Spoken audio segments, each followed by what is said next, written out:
that touches audiences.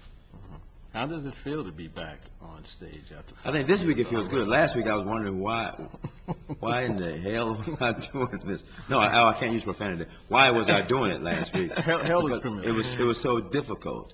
But this week, now that the lines are in my body, the story's in my body, Tom and I are just having a great time up here now because it's like, because I know it. I know that we know the story so well. So it's fun now. It's actually just now becoming fun. Yeah. Okay. When I saw the play the other night, afterwards I was ready to go home and get into bed, but there was a party that I had to stop through, for colored girls to see that. Fortunately, it was on the way home. Otherwise, I never would have went. But it's a very intense, production, and I'm just wondering, do you guys feel drained every night after you do this production? Because it seems to take a lot out of you. Well, my spirit feels real full. It feels real full to have inhabited such a complex script and to feel so powerfully connected with every person in the audience. But sometimes the spirit can be willing and the flesh is weak. My body can be just, like today at the matinee, I almost fell asleep when I'm lying there on the bed and Kenny's got a soliloquy. It does take, physically, I really got to stay in shape and get rest and eat well and all that stuff. But my spirit's just so into it. And it does get easier when I'm not having to think about what comes next, and I can just think the thoughts of the character in the moment. That gives me great energy. It's not stressful, it's not bad energy use. Kenny, how do you feel now? I think with this particular play, it just takes, because it's easier for me to separate the character from myself, so that's not a challenge there, but it takes about 2 hours to wind down, so I can't just finish the play and go home and go to sleep, so it takes me about 2 hours, so either I'm going to have to have a Coca-Cola or a Heineken, or I have to sit up and watch a movie, or I have to sit up and talk to someone, but I have to, it takes about 2 hours to wind down. Because I don't want to take everything about this play to bed with me. Now that you're comfortable with it, both of you are comfortable with it, are you doing subtle little things to keep each other on your toes, and in the sense that sort of just to break the routine? It's almost like jazz.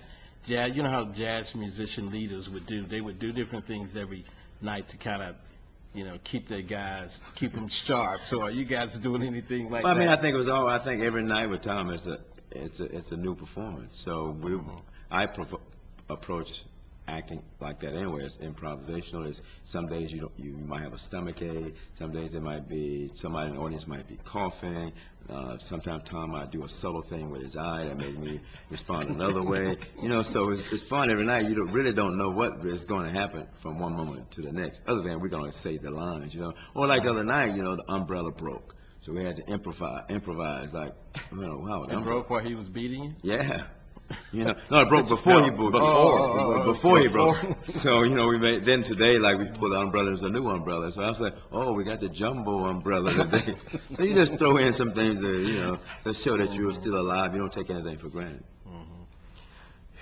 Let's talk about, this is fantasy. Let's talk about reality.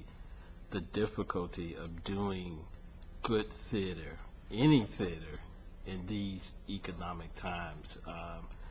How have you been able to manage it with theatrical outfit? I know both of you are running theater companies, and we've never seen it like in our adult lifetime like this. So how have you been able to adapt? Yeah, I've been artistic director of theatrical outfit since 1995, and never seen a year like this. We're doing it a day at a time, and we're doing it by trusting each other and always thinking what's best for the company, what's our mission. In a business, at the end of the day, you say, well, did you make a profit? When you're running a nonprofit, you say, at the end of the day, did we fulfill our mission? Did we do what we promised we were going to do? And so far, as long as we've kept doing that, we're still here. And I think we're we're getting stronger for it. Our staff and our board and our artists. There's a real in the public. Usually, and when I'm out in public, I'll meet people and they'll say, "Oh, I saw you in this play," and they'll talk to me about they think I'm a good actor. But this year, what's been real gratifying to me is that I've heard, "Thank you so much for what you're doing. We need theatrical outfit more than ever now." And the same can be said of True Colors or any theater company in Atlanta. Now is when we really need the arts to steer us through these. So I think it takes a lot of faith, and sometimes I just have that much. That's what a mustard seed is like. But that's enough. I can get through today. A lot of times I think, we okay today? And so we keep on going a day at a time, and it's getting, I think we're making it through. Kenny, you've sort of discovered a new home, in a sense, a second home, I guess you would call it, out at the Southwest Performing Arts Theater, and so far had 2 good runs with Miss Evans Boys and Blues for Alabama Sky, and now for Colored Girls seems to be doing well. Right. But still, you know.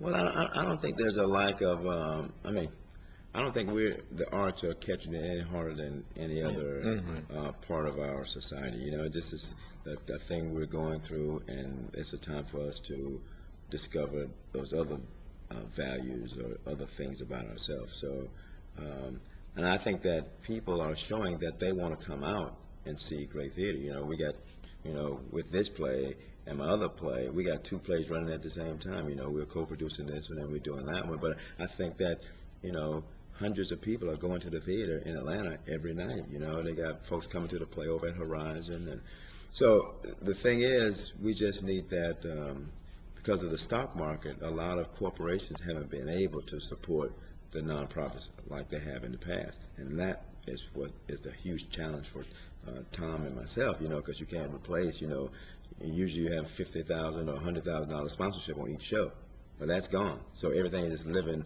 on ticket sales. So people are still coming out because they want to be entertained and they want to discover things about themselves.